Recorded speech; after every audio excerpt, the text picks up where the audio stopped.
Bonjour à tous, bienvenue à ce nouveau Good Morning Market. Nous sommes le vendredi 28 mai 2021, le dernier vendredi du mois et également le jour où nous allons prendre connaissance de l'indice PCE, la mesure favorite de l'inflation de la Réserve fédérale américaine. Donc, grosse séance aujourd'hui. Nous allons débuter, comme à notre habitude, par le contexte de marché. On commence par la séance européenne avec des indices boursiers qui ont terminé la séance hier en ordre dispersé. Le DAX et le FTSE ont clôturé en légère baisse. Le CAC 40 a réussi à gagner 0,69%. Les indices américains de leur côté ont terminé pour la majeure partie en hausse. Le S&P 500 a gagné 0,12%, le Dow Jones 0,41%, le Nasdaq a baissé de 0,01%, hein, toujours aussi ennuyeux le Nasdaq. En revanche, on pourrait s'attendre à plus de mouvements concernant les valeurs technologiques aujourd'hui avec la publication de l'indice PCE Core. Le Russell 2000 a surperformé et a bondi de 1,07%. On notera également que les valeurs de la communauté Reddit, Wall Street Bets poursuivent leur rallye avec notamment AMC qui est en hausse de 30%. Donc retour en force de la volatilité sur les valeurs dites mèmes. Et effectivement, il y a un excès de liquidité, on en a parlé notamment lors du point hebdomadaire de lundi, et les chiffres de prise de pension de la Réserve fédérale américaine en attestent et ils atteignent donc un nouveau record historique. On notera sur le marché d'échange le GBP, la livre sterling, qui a fortement progressé après qu'un responsable politique de la BOE, de la Banque d'Angleterre, a déclaré que la Banque centrale était susceptible de relever les taux d'intérêt pendant une bonne partie de l'année prochaine. Il a ajouté également qu'une hausse des taux pourrait intervenir encore plus tôt si l'économie se redresse plus rapidement que prévu. Le GBP USD est passé au-dessus des 1,42 au cours de la soirée. Donc, décidément, hein, ce double top est en train d'être invalidé. Ce n'est toujours pas le cas, mais pour le moment, on s'en éloigne. On va en parler. Le calendrier économique d'hier a été marqué par une série de données en provenance des États-Unis, notamment les demandes hebdomadaires d'inscription au chômage, établies à 406 000, en dessous des 425 000 attendus. Alors cela a rassuré les investisseurs sur la reprise économique, ce qui a permis au rendement obligataire à 10 ans de repasser au-dessus des 1,60% et au secteur cyclique de surperformer. Les commandes de biens durables d'un autre côté pour le mois d'avril ont surpris à la hausse, 1% sur un an contre 0,8% attendu. On notera également aux États-Unis, selon le New York Times, Joe Biden s'apprête à annoncer un projet de budget pour l'État fédéral prévoyant 6 000 milliards de dollars de dépenses. Janet Yellen a confirmé en déclarant que la proposition de budget sera présentée vendredi en ajoutant qu'elle fera passer le ratio dette PIB au-dessus de 100%. Alors, d'un autre côté, les sénateurs républicains ont présenté une troisième contre-offre en matière de 928 milliards de dollars pour les infrastructures contre 1700 milliards pour l'administration Biden. Et des rapports indiquent que la Maison-Blanche proposera donc, et nous avons eu donc ces rapports qui parlent des 6 000 milliards de dollars d'un autre côté pour 2022. Et donc, justement, cette proposition de Biden de 6 000 milliards de dollars pour 2022 inclura à la fois le plan pour les infrastructures et celui pour les familles. Concernant les matières premières, les entreprises chinoises du secteur des matières premières ont réduit leur position haussière sous la pression de Pékin. Donc la Chine qui continue de mettre la pression, qui s'intéresse de plus en plus à ce marché des matières premières. On en a parlé déjà hier avec ces restrictions sur les spéculateurs particuliers. Concernant l'évolution de la pandémie, le Premier ministre japonais devrait annoncer un report des restrictions sanitaires jusqu'au 20 juin.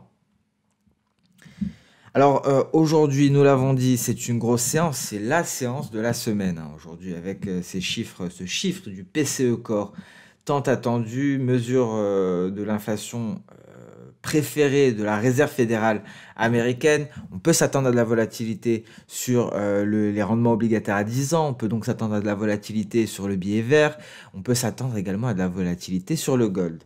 On prend connaissance et on a pris connaissance également des données en provenance de France, tôt ce matin. Alors nous avons donc ici l'IPC en France, on le voit ici en mensuel, 0,3% en glissement mensuel inférieur au 0,4% attendu et dans les attentes, 0,4% en glissement annuel. L'indice des prix à la production, quant à lui, est ressorti ici à 7,3% en glissement annuel, moins 0,3% en glissement mensuel. Ce qui sera donc capital aujourd'hui, ce sera ce PCE Core. Hormis cela, on aura également le sentiment des consommateurs de l'Université du Michigan et notamment les prévisions d'inflation de l'Université du Michigan, hein. Ça aussi, ce sera très attendu. Alors, je vous publierai un article dessus, hein, comme vendredi dernier. Alors, nous allons passer au volet, sur le volet donc des indices boursiers avec un Nikkei qui invalide ce triangle symétrique. C'est fait. On part se hisser directement aux 29 000, sous les 29 200 points. Là, voilà la résistance, hein, on l'avait marqué bien avant. Elle a freiné cette hausse, mais c'est un signal d'achat qui a été validé ici par la Chikou, hein. Donc, immédiatement, on s'est propulsé à la hausse. Si on franchit les 29 200, le tout sera de briser cette oblique baissière pour espérer aller chercher les précédents sommets que l'on retrouve ici. Donc ce seront les prochaines résistances, hein, avec notamment les 30 140 points. Ce sera une grosse résistance, zone de résistance entre 30 140 et 30 200 points. Ce sera la plus difficile à franchir. Le CAC 40, belle percée haussière, hein, ici du CAC 40 qui est sur des sommets pluriannuels, hein, donc 6442, des perspectives nettement haussières depuis le franchissement de ces précédents sommets. Le DAX, léger repli, un gap haussier qui a été comblé. On est toujours ici entre le retracement à 100% et le retracement externe à 127,2% sous la Kijun. À noter en cas de repli, un nuage qui viendrait donc éventuellement contenir les baisses. Un nuage qui est renforcé par les 15 370 points. En données H1, on notera ici la résistance actuelle. C'est notre nuage en cas de sortie par le haut. En cas de franchissement concrètement des 15 515, c'est un signal Ishimoku d'achat, hein, directement. Parce que vous voyez ici, on sort du nuage par le haut et pratiquement dans l'immédiat, à quelques points près, la Chikou Span serait libre. Alors elle se trouve ici, à ce moment-là. Et donc si on imagine une sortie par le haut du nuage, la Chikou Span ferait la même chose et donc ce serait une validation immédiate. Donc un signal d'achat qui serait validé dans l'immédiat. Alors c'est pour ça que c'est toujours important de projeter où sera la Chikou Span au moment du signal. Ça nous permet de savoir si le signal sera validé immédiatement ou si pas du tout, si on va avoir un certain temps avant d'avoir une validation. Ici, en cas de sortie par le haut, c'est validation immédiate. Si on se replie, c'est le franchissement de la Kijun qui donnerait validation du signal. On va faire cet autre scénario, le scénario de repli selon Ishimoku. Vous voyez, si on se replie ici, dans ce cas-là, notre Chikou serait libre plus ou moins au moment, elle validerait le signal plus ou moins au moment où les cours franchiront la Kijun, 15 420 points environ. Le Nasdaq, alors le Nasdaq, on s'ennuie, hein, sur le Nasdaq depuis quelques séances. On voit ici, vous voyez, cette Chikou Span qui a refusé, qui a du mal, hein, à passer cette barrière. C'est une barrière de chandelier japonais. C'est très difficile pour la Chikou de franchir ce genre d'obstacle. C'est un comportement assez habituel. C'est pour cela qu'on l'a marqué ici en gras en vert. On se doutait qu'il y aurait des difficultés à passer, à aller plus loin pour la Chikou Span et donc pour les cours. Et ça se traduit très très bien ici en données intraday. On est en range, ce fameux range avec pour bande supérieure les 13 730 points, bande inférieure cette moyenne mobile simple à 200 périodes, aux alentours des 13 650 points. On a tenté de la briser hier, on a tenté de la casser, ça a été invalidé immédiatement. Et donc voilà, concrètement, statu quo sur le Nasdaq. Il faut attendre la cassure, une réelle cassure d'un de ces niveaux pour espérer une poursuite à la hausse ou à la baisse, hein. Tout dépendra de l'indice PCE Core, tant attendu, hein, si je puis dire. Et là, on pourrait même élargir le range, hein, ici concrètement. Donc, sortie du range, ce serait donc un signal, sortie par le haut, donc cassure des 13 730, signal d'achat. Ici, sortie par le bas, largement une cassure des 13 650, signal de vente, direction Kijun, dernier rempart avant le nuage. En données H1, Vous voyez ici, hein, les cours, il y a une certaine compression des cours, un nuage extrêmement faible avec un support de dernier recours à 13 625 points, un support qui représente le retracement de Fibonacci à 78,6%, un support qui a bien agi à 2 reprises. On peut le voir ici, première fois, seconde fois. Voilà ici, hein, le support semble assez évident et ça ne nous apporte pas grand-chose. On garde en tête l'objectif théorique de la figure en cas de reprise haussière. Donc concrètement, en cas de cassure des 13 730 points, on pourrait aller chercher ici les 13 900 points pour réaliser l'objectif théorique de ce double creux. S&P 500 dans le vert hier. On est au-dessus du seuil psychologique à 4200 points. On pourrait aller rallier le prochain niveau, hein, aux alentours des 4240 points, ce qui permettrait de retracer l'intégralité de cette baisse. Et donc, c'est bien le retracement de 100% de Fibonacci qui représente la prochaine cible ici en données H4. En données H1, nuage comme support en dernier recours. Les perspectives sont toujours haussières ici pour le S&P 500 avec une Chikou-Span qui est toujours libérée, qui a effectué un pullback vers le nuage et donc rebond par la suite. Le Dow Jones dans le vert, toujours du green ici, 34 582 points.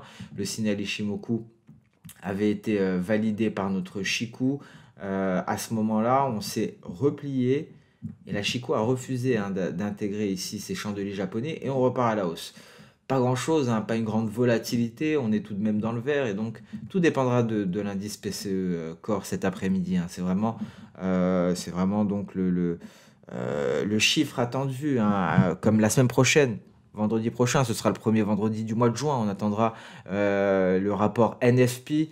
Donc vendredi, très souvent, il y a des chiffres très importants concernant l'économie américaine. Et celui-ci a une réelle importance. On a suffisamment insisté sur l'inflation. Une réelle hausse de l'inflation serait vraiment très dommageable pour les valeurs technologiques d'un point de vue d'actualisation de leurs bénéfices, étant donné qu'elles seront clairement impactées par cette inflation. Et plusieurs arguments plaident en faveur d'une reprise de l'inflation. L'inflation avait été poussée à la hausse, hein, le mois dernier. Il y a d'abord les prix des carburants, ce qui est compréhensible, hein, notamment par rapport au repli du pétrole l'année dernière. Mais cette inflation est il y a un effet de contagion de l'inflation. On l'a vu sur l'habillement également.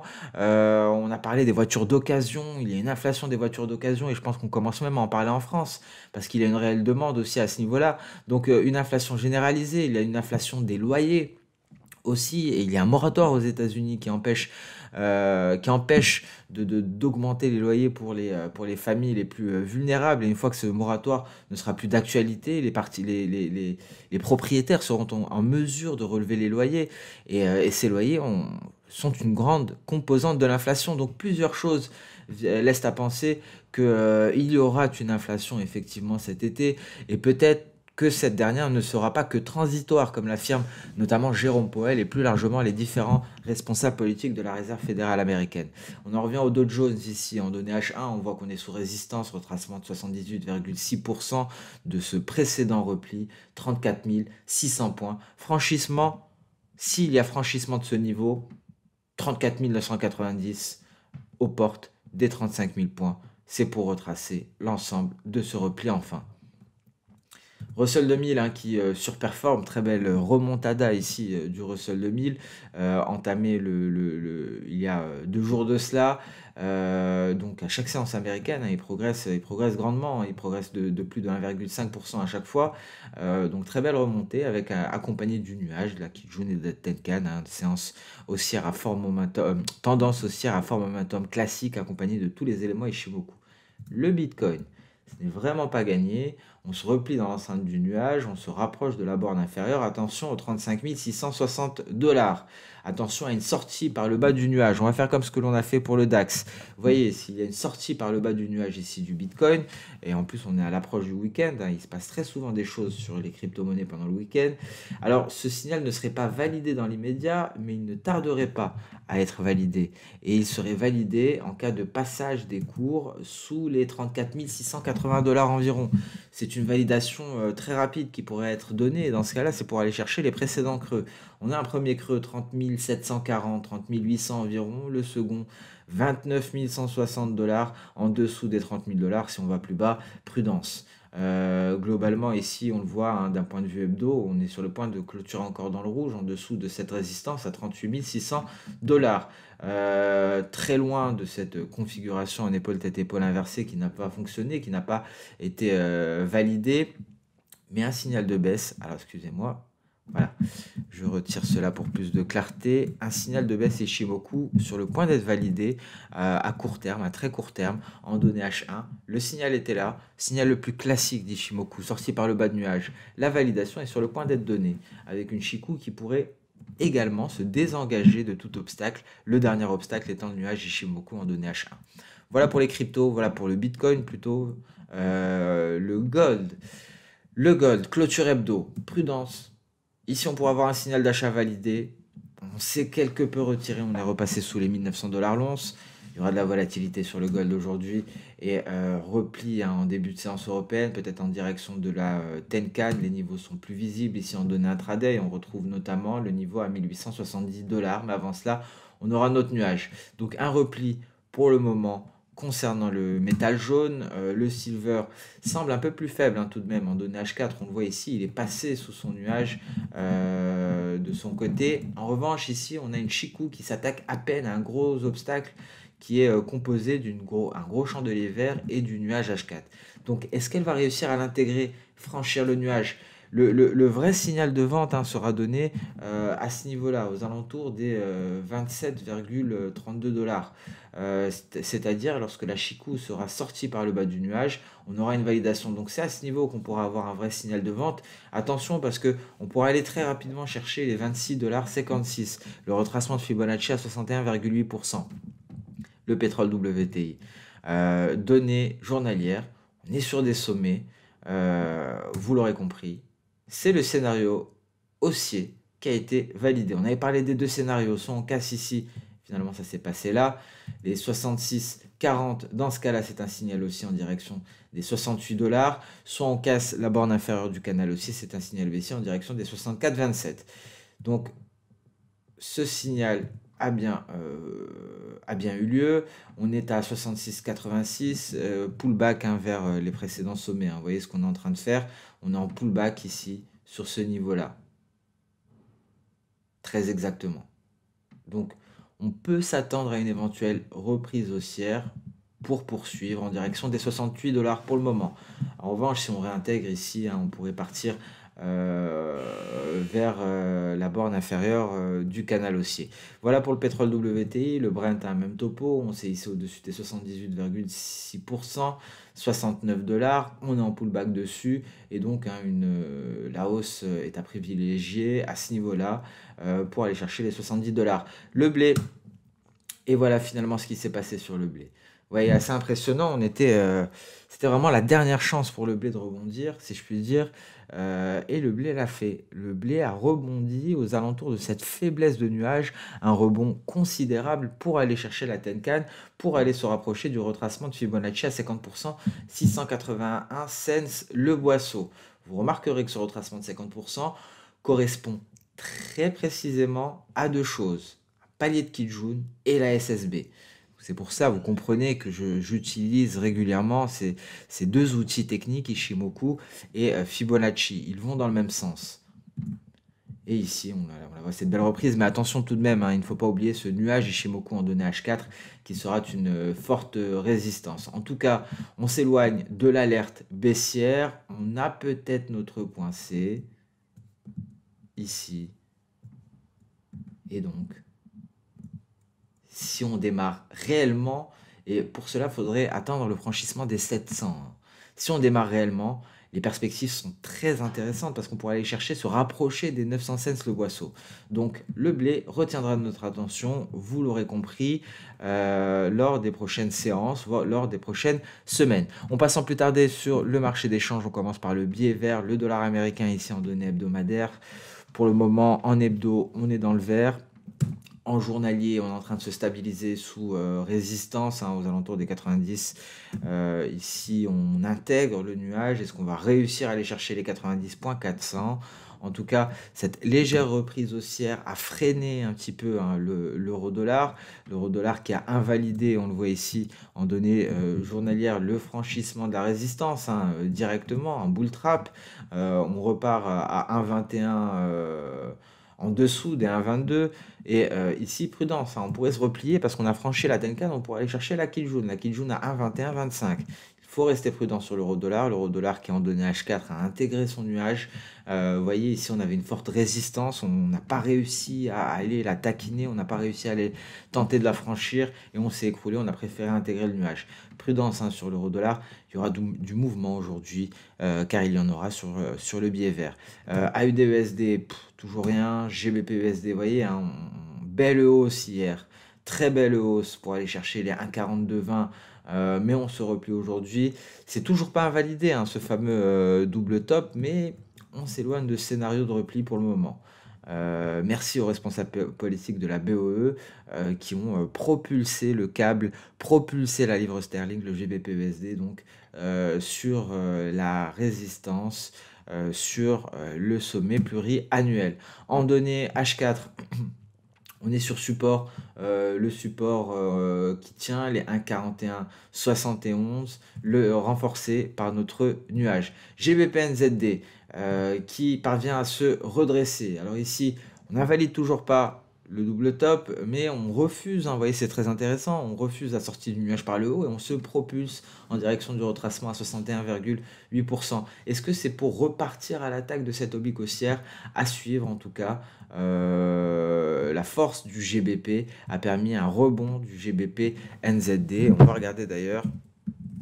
Il faut que je prenne l'habitude de consulter avec vous tous les matins éventuellement. Vous voyez la faiblesse du NZD. C'est vraiment la devise la plus faible, extrêmement faible, lorsque les autres devises sont plus ou moins mises à part le CAD, sont plus ou moins fortes. Le dollar américain est le plus fort à l'heure actuelle, suivi de près par le yen japonais et l'euro. Donc voilà, et vous voyez ce pic pour le GBP qui est en vert. Vous avez la légende ici. Et dans tous les cas, lorsque vous placez votre souris sur le graphique, vous avez le classement qui apparaît. On voit le NZD qui est vraiment le plus faible à l'heure actuelle. Et donc intéressant de s'intéresser. Alors GBP NZD tout d'abord en H4.